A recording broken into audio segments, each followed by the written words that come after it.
Question number 3 यहाँ पे हम डिस्कस कर रहे हैं। क्वेश्चन में आपको दिया है कि रिफ्रैक्टिव इंडेक्स फ्यूज्ड क्वार्ट्ज की है इतनी for light of wavelength this nanometre and 1.452 for light of wavelength this nanometre. Find the speeds of light in these wavelengths in fused quartz. तो आपको फ्यूज्ड क्वार्ट्ज में यदि आपको स्पीड निकालनी है तो आप यहाँ पे फॉर्मूला लगा सकते हैं V is equal to C by mu। तो आपको पहली वाली लाइट की स्पीड निकालनी है मीडियम में, तो आप लाइट की स्पीड को लें 3 into 10 to the power 8 और उसको डिवाइड कर दें इस रिफ्रैक्टिव इंडेक्स से इस 1.472। तो आपको स्पीड मिल जाएगी पहली वाली लाइट की, और दूसरी वाली लाइट की स्पीड आपको निकालनी है तो आप 3 into 10 to the power 8 में डिवाइड कर दें इसका रिफ्रैक्टिव इंडेक्स 1.452। तो आपको आंसर यहाँ पे मिल जाएगा। प्राइसेस बच्चों हाइक होने वाले हैं फिर से अक्टूबर 1 अक्टूबर से प्राइसेस बढ़ जाएंगे, अप्रोक्सीमेटली 10 to 12% प्राइसेस बढ़ जाएंगे। यानी कि अगर आप इनको सब्सक्रिप्शन के हिसाब से देखो, अगर 24 मंथ का सब्सक्रिप्शन आपको अब 56,000 में मिल रहा है तो प्राइस हाइक होने के बाद वो आपको 62,000 के आसपास मिलेगा। ठीक है ना, ऐसी और भी है। तो जितना जल्दी हो सके आप यहाँ पे सब्सक्रिप्शन लेना है तो डिसीजन बहुत जल्दी लीजिए, बहुत जल्दी ये हाइक होने वाले हैं। ठीक है बच्चों, अब अनअकैडमी ने इतना बेहतरीन रिजल्ट दिया है बच्चों, बहुत सारे लोगों का कंफ्यूजन दूर हो गया कि भाई ऑनलाइन एजुकेशन, ऑनलाइन कोचिंग और ऑफलाइन कोचिंग में कहीं ऑफलाइन बेटर तो नहीं है। तो बच्चों ये प्रूव हो चुका है, ऑल इंडिया रैंक अनअकैडमी से ऑल इंडिया रैंक 1 आई है। तो ये इस चीज का प्रूफ है कि आप ऑनलाइन कोचिंग पे 100% फुल ट्रस्ट कर सकते हो, और इस टाइम ऑफलाइन से मेरे हिसाब से कोई भी टीचर या कोई भी चीज एक बेटर एफिशिएंसी के साथ उस पर पढ़ा सकता है। तो बच्चों इस पे ट्रस्ट रखिए, as soon as possible Unacademy का सब्सक्रिप्शन लीजिए। ठीक है ना, आपको ये ऑफलाइन से बेटर ही प्रूव होगा। ठीक है बच्चों, चलिए यहीं पे मैं आपसे विदा लेता हूं। Thank you, bye bye. के बाद चलते हैं अगले सवाल की तरफ, that is question number 5। Two narrow slits emitting light in phase are separated by a distance of 1 centimeter. The wavelength of the light is 5 into 10 to the power minus 7 meter. The interference pattern is observed on a screen placed at a distance of 1 meter. Find the separation between the consecutive maxima. तो आपको यहां दिया है कि एक Young's double slit experiment जो है उसका अपैरेटस जो है उसका एक्सपेरिमेंट जो है बेसिकली आपसे करवा रहे हैं। सो क्वेश्चन में दिया है कि जो नैरो स्लिट्स हैं वो नैरो स्लिट्स के बीच का सेपरेशन है 1 सेंटीमीटर। सो डी की वैल्यू आपको मिल गई 1 सेंटीमीटर। और क्या दिया है, वेवलेंथ जो यहां से निकल रही है उस वेवलेंथ की वैल्यू कितनी है, वेवलेंथ की वैल्यू है 5 into 10 to the power minus 7 metre के बराबर। स्क्रीन यहां पर लगी है, इन स्लिट प्लेन और इस स्क्रीन प्लेन के बीच का जो डिस्टेंस है वो 1 मीटर के बराबर है। और आपसे कहा जा रहा है कि सामने वाली स्क्रीन पर इंटरफेरेंस पैटर्न आपको दिख जाता है। इंटरफेरेंस पैटर्न दिख जाता है तो बताइए कॉन्जिक्यूटिव मैक्सिमास के बीच का सेपरेशन कितना होगा। तो किन्हीं भी दो कॉन्जिक्यूटिव मैक्सिमास के बीच का सेपरेशन जो होता है या कॉन्जिक्यूटिव मिनिमास के बीच का सेपरेशन जो होता है उसे फ्रिंज विड्थ कहा जाता है, और फ्रिंज विड्थ का फॉर्मूला होता है लैम्डा दीदी। लैम्डा दीदी, ये याद रखने की ट्रिक है। लैम्डा दीदी कैसे याद रखा कि दीदी है आपकी, इसका मतलब आपसे बड़ी है, और जो सबसे पहला लेटर है आपको कैपिटल लिखना है। तो दीदी कैसे लिखेंगे आप, दी दी। तो पहला लेटर जो है बड़ा है, दूसरा लेटर छोटा है, तो पहले बड़ा लेटर फिर छोटा लेटर, दीदी, लैम्डा दीदी, लैम्डा दीदी, यहाँ पे ऐसे याद रख सकते हैं। ठीक, तो ये आंसर है आपका। तो सारी वैल्यूज को पुट कर दीजिए, आपको मिल जाएगा 5 into 10 to the power minus 7 into d divided by d 10 to the power minus 2. So it will be 5 into 10 to the power minus 5. So 0.05 mm आपको ये मिल जाती है फ्रिंज विड्थ की वैल्यू। फ्रिंज विड्थ की वैल्यू आपको यहाँ पे मिल जाएगी। अब सेकंड पार्ट में आपसे पूछा गया है find the separation between the source which will give a separation of 1 millimetre between the consecutive maxima. यदि हम फ्रिंज विड्थ चाहते हैं 1 मिलीमीटर के बराबर, तो आप बताइए कि सोर्स के बीच में सेपरेशन जो है कितना होना चाहिए। ये स्मॉल डी की वैल्यू आपको कैलकुलेट करनी है कितनी होनी चाहिए। तो हम जानते हैं बीटा का फॉर्मूला है लैम्डा दीदी, हमें डी बताना है तो डी हो जाएगा आपके पास lambda D by beta. So lambda is 5 into 10 to the power minus 7, capital D is still 1 metre, और हम बीटा चाहते हैं 1 मिलीमीटर यानी 10 to the power minus 3। तो आपको मिल जाएगा 5 into 10 to the power minus 4, so it will be 0.5 millimetre. तो इतना सेपरेशन होना चाहिए उन दोनों स्लिट्स के बीच में, दोनों सोर्स के बीच में, जिससे हमें जो फ्रिंज विड्थ है वो मिल सके 1 मिलीमीटर के बराबर। अब चलते हैं अगले क्वेश्चन की तरफ। अगला क्वेश्चन नंबर 7 हमें सॉल्व करना है। In a double slit interference experiment, the separation between the slits is 1 millimeter. दो slits के बीच का separation 1 millimeter है। Wavelength of the light used is 5 into 10 to the power minus 7 meter, and the distance of the screen from the slit is 1 meter. Find the distance of the center of the first minimum from the center of the central maxima. तो यह सवाल जो है कैसे करना है, देखिए हमारे पास दो सोर्स हैं, दो स्लिट्स हैं, दो सोर्स हैं, कोहेरेंट सोर्स हैं।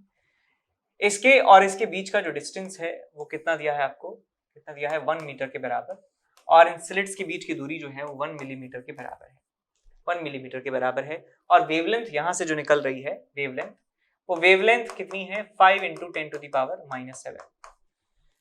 सो आपसे पहले पार्ट में पूछा है find the distance of the centre of the first minima. First minima जो है, मान लीजिए यहाँ पे सेंट्रल मैक्सिमा बन रहा है, तो फर्स्ट मिनिमा बनेगा यहाँ पे, first minima from the centre of the central maxima. तो आपको ये डिस्टेंस बतानी है, ये डिस्टेंस कितनी होने वाली है। तो ये डिस्टेंस कैसे बताएं कि हम जानते हैं कि यदि ये y = 0 है, y = 0 है, तो ये जो फर्स्ट मिनिमा होता है वो कहाँ आता है बताइए, y = λd/2d पर। तो ये डिस्टेंस मुझे पता चल चुकी है, यहां से लेके यहां तक की जो डिस्टेंस है कितनी हो गई, λd/2d के बराबर।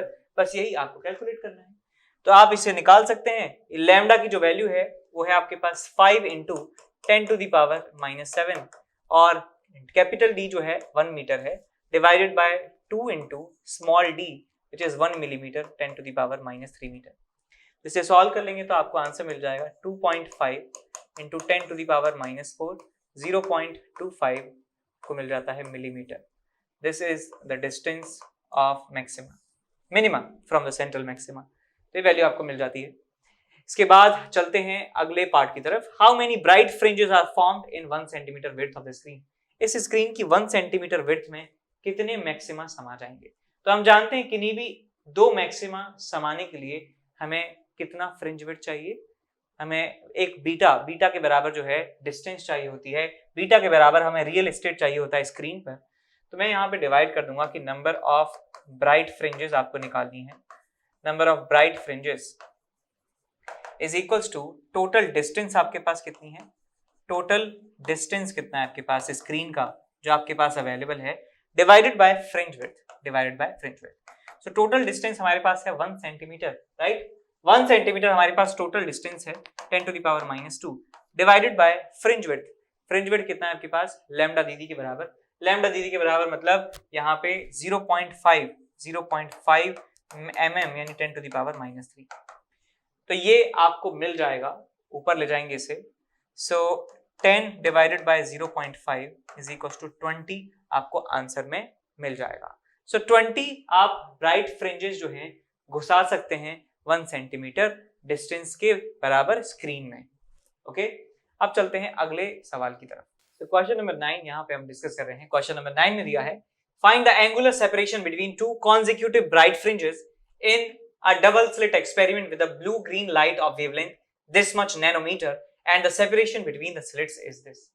तो एंगुलर सेपरेशन का मतलब है बेसिकली एंगल आपसे पूछा जा रहा है। तो ये यदि आपके पास दो सोर्सेस हैं जहां से लाइट निकल रही है, कोहेरेंट लाइट सोर्स हैं ये, और आपसे पूछ रहे हैं क्या कि separation, angular separation between the consecutive bright fringes. तो मैं मान लेता हूं एक ब्राइट फ्रिंज यहां पे बन रही है सेंट्रल मैक्सिमा, दूसरी ब्राइट फ्रिंज यहां बन रही है। तो आपसे ये पूछना चाह रहे हैं कि ये जो एंगुलर विड्थ है, ये जो एंगुलर विड्थ है, इसको ओमेगा कह लीजिए या थीटा कह लीजिए, ये आपको कैलकुलेट करना है। तो मैं ये कह सकता हूं कि यदि ये वाली डिस्टेंस जो है कैपिटल डी, ये बहुत बहुत ज्यादा है कंपेयर टू स्मॉल डी, तो ये मैं मान सकता हूं कि ये आर्क है, एक छोटा सा आर्क है। यदि डी बहुत ज्यादा है तो इस आर्क की लेंथ मुझे पता है किसके बराबर है, फ्रिंज विड्थ के बराबर है, बीटा के बराबर। ये वाली जो डिस्टेंस है किसके बराबर है, कैपिटल डी के बराबर। तो मैं यहाँ पे प्लेन एंगल वाला फॉर्मूला इस्तेमाल कर सकता हूँ कि ये जो एंगल ओमेगा है, ये angle omega is equal to arc length कितना है बीटा डिवाइडेड बाय ये रेडियस कितना है आपके पास कैपिटल डी, और बीटा का फॉर्मूला जानते हैं लैम्डा दीदी के बराबर होता है ये, तो ये लैम्डा दीदी अपॉन दी से दी गया आपको मिल गया लैम्डा बाई दी, तो ये एंगुलर विड्थ आपको यहाँ पे मिल जाती है। तो लैम्डा की वैल्यू कितनी है 500 नैनोमीटर, 500 नैनोमीटर यानी 10 to the power -9 divided by D कितना है आपके पास D capital D small D which is 2 into 10 to the power -3।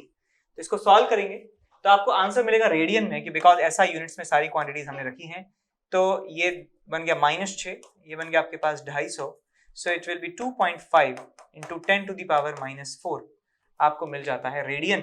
और रेडियन को डिग्री में बनाना है तो 180 बाय पाई से इसको मल्टीप्लाई कर देंगे, 180 बाय पाई, तो आपको यहाँ से एंगुलर विड्थ मिल जाएगी इन डिग्री में आपको मिल जाएगा answer.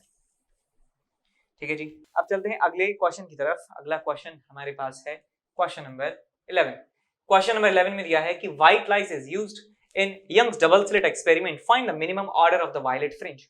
Minimum order of violet fringe which overlaps with a red fringe।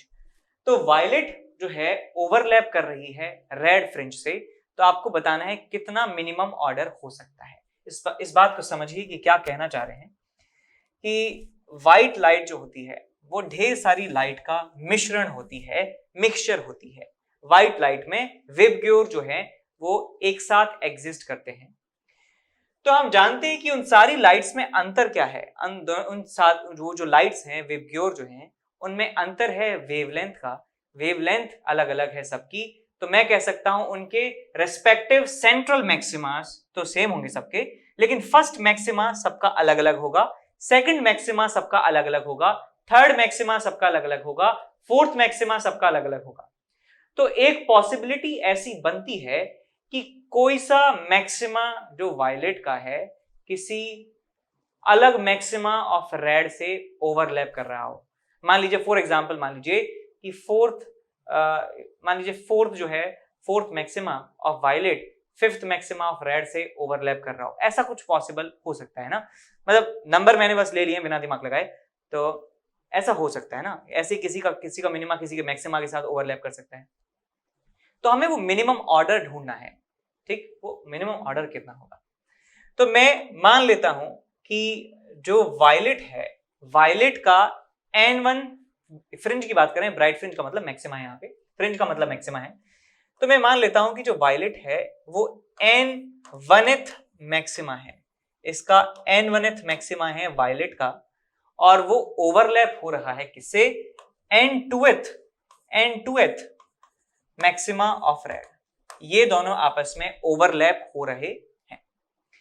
अब हम ये बात भी जानते हैं यदि रेड के हिसाब से देखें तो ये डिस्टेंस सेंट्रल मैक्सिमा से कितनी होनी चाहिए, रेड के हिसाब से देखें तो ये डिस्टेंस जो है y2, this should be equal to n2 into lambda d by d, lambda red.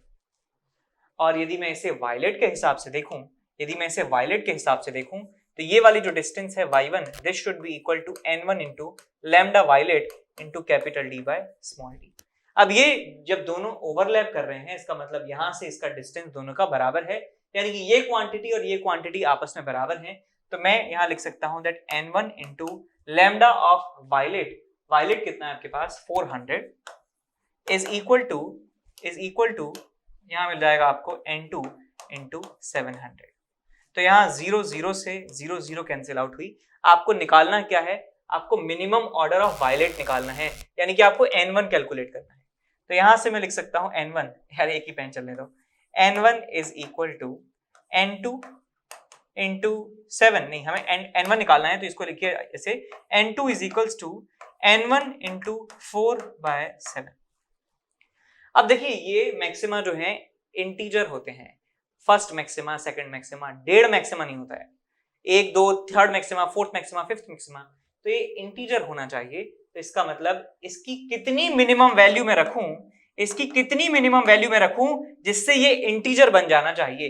तो चलिए स्टार्ट करते हैं एक करके। तो मैं n1 की वैल्यू 1 रखूंगा, इसकी वैल्यू 1 रखूंगा, इसकी वैल्यू रखूंगा n1 की वैल्यू 1, तो क्या n2 इंटीजर आ रहा है? हम कहेंगे नहीं आ रहा है। n1 की वैल्यू 2 रखेंगे तो ये बन जाएगा 8/7, क्या इंटीजर है? नहीं। 2 पे इंटीजर नहीं है। 3 पे क्या इंटीजर बन जाएगा? नहीं। तो कम से कम आपको n1 की वैल्यू रखनी होगी 7 के बराबर। जब आप इसकी वैल्यू 7 रख देंगे तो इस 7 से 7 कैंसिल आउट हो जाएगा, तब आपके पास बनेगा n2 = 4, तो n2 भी आपको इंटीजर मिल जाएगा। तो यहां पे मैं कह सकता हूं कि n1 की वैल्यू आपको मिनिमम 7 चाहिए, जिससे हमें एक रियल वैल्यू n2 की मिल सके। तो n1 की मिनिमम वैल्यू कितनी हो गई? 7 के बराबर। ठीक है, अब तो हमारा आंसर कितना हो जाएगा? 7 के बराबर। सो मिनिमम ऑर्डर 7 होना चाहिए। 7th maxima of violet is overlapping fourth of red. Fourth maxima of red overlap कर रहा है 7th मैक्सिमा ऑफ वायलेट। ठीक, अब चलते हैं अगले सवाल की तरफ, that is question number 12। Question number 12 में दिया है find the thickness of a plate which will produce a change in optical path equal to half the wavelength lambda of the light passing through it normally. The refractive index of this plate is mu.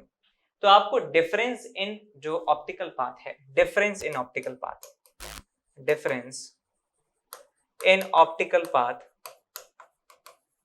Optical path ये किसके बराबर है? λ/2 के बराबर है। तो आपको refractive, तो आपको निकालना क्या है? थिकनेस आपको निकालनी है, स्लैब की थिकनेस कितनी होगी और नॉर्मल इंसिडेंट आपको मान के चलना है। तो मैं मान लेता हूं कि हमारे पास स्लैब है और स्लैब की जो थिकनेस है वो d के बराबर में मान लेता हूं।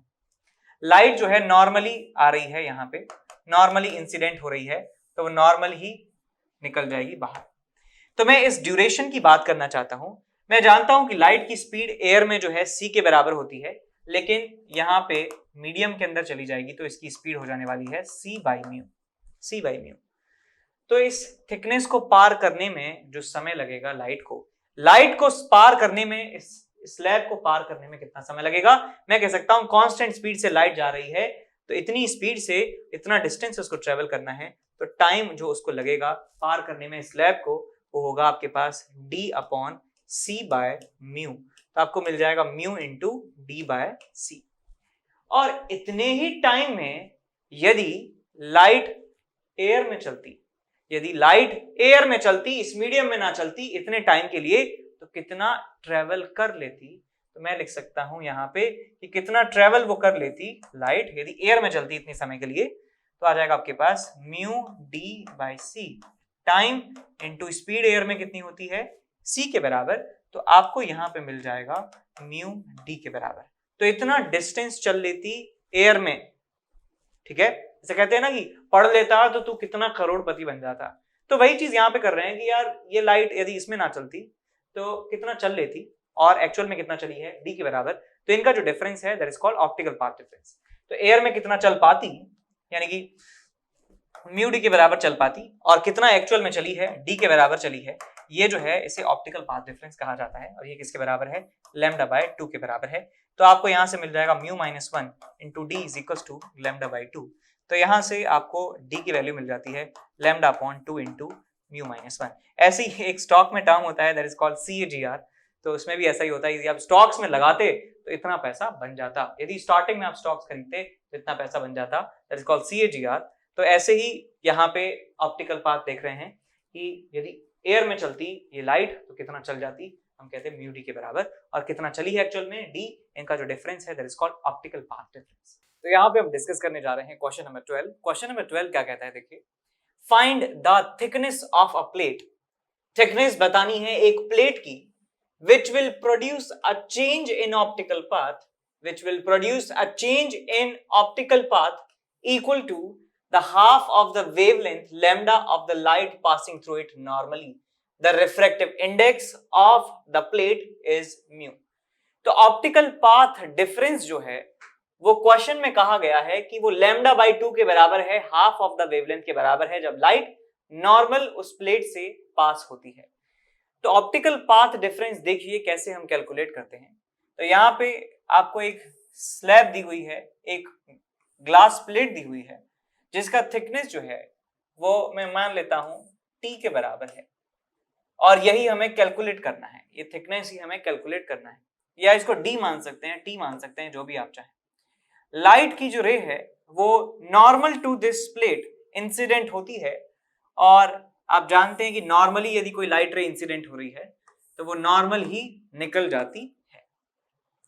तो मैं यहां से लेकर यहां तक का जो रीजन है, यहां से लेकर यहां तक का जो पाथ है लाइट का, उसके बारे में चर्चा करने जा रहा हूं। मैं जानता हूं कि लाइट की स्पीड इस मीडियम के अंदर हो जाएगी कितनी, v is equal to c by mu. तो इस जर्नी में जो टाइम उसको लगा है टोटल, यहां से यहां इसको क्रॉस करने में जो टाइम लगा है, तो मैं टाइम निकाल सकता हूं कितना लगा होगा। Time is equal to distance upon speed, distance हमारे पास है d डिवाइडेड बाय स्पीड कितनी है c बाय म्यू, तो यहां आ जाएगा आपके पास c by mu. So mu into D by C, इतना टाइम लगता है इसे यहां से यहां आने में। और यदि इतने ही टाइम वो वैक्यूम में ट्रेवल उसने किया होता, यदि इस ग्लास प्लेट के अंदर से ना ट्रेवल करके उसने वैक्यूम में ट्रेवल किया होता, तो कितना डिस्टेंस वो चल पाती। तो यदि मैं डिस्टेंस निकाल लेता हूं, distance in air, distance in air वो कितना चल पाती, तो मैं कह सकता हूं कि वैक्यूम में उसकी स्पीड होती c के बराबर, और टाइम उसको लगा है यहाँ पे म्यू डी बाय सी के बराबर। तो c से c चला गया, आपको मिल जाता है यहाँ से म्यू इंटू डी। यानी कि ये वो वैल्यू है डिस्टेंस की जो ये चल पाती यदि सारी कंडीशंस इसके फेवर में होती। ये जो मटेरियल है इसका रिफ्रैक्टिव इंडेक्स म्यू की वैल्यू 1 होती, या कह सकता हूं कि ये यदि वैक्यूम में चलती लाइट तो इतना पाथ ट्रेवल कर लेती। लेकिन पाथ एक्चुअल में ट्रेवल कितना किया इतने टाइम में, d के बराबर इसने डिस्टेंस ट्रेवल किया है। तो डिस्टेंस जो ट्रेवल किया है इन मीडियम वो कितना है हमारे पास, d के बराबर है। तो इन दोनों पाथ्स का जो डिफरेंस है वही कहलाता है ऑप्टिकल पाथ डिफरेंस, वही कहलाता है ऑप्टिकल पाथ डिफरेंस। तो यहां लिखूंगा मैं optical path difference is equal to mu into d minus d is equal to mu minus 1 into d। ये ऑप्टिकल पाथ का फॉर्मूला होता है, ठीक है। तो समझ गए क्या है कि यदि वैक्यूम में चलती तो कितना डिस्टेंस चल लेती और एक्चुअल में कितना चली है, दोनों का जो डिफरेंस है वो ऑप्टिकल पाथ डिफरेंस कहलाता है, ठीक है। तो ये ऑप्टिकल पाथ डिफरेंस है, लैम्डा बाई 2 के बराबर है, तो इसे लैम्डा बाई 2 के बराबर आप कर दीजिए पुट, तो आपको यहां से मिल जाता है थिकनेस जो है d is equals to lambda divided by 2 into mu minus 1। तो यही आपका आंसर हो जाता है कि thickness is equals to lambda divided by 2 into mu minus 1। यदि आपको लाइट का वेवलेंथ मालूम है, रिफ्रैक्टिव इंडेक्स मालूम है, तो आप उसका थिकनेस कैलकुलेट कर सकते हैं, न्यूमेरिकल वैल्यू।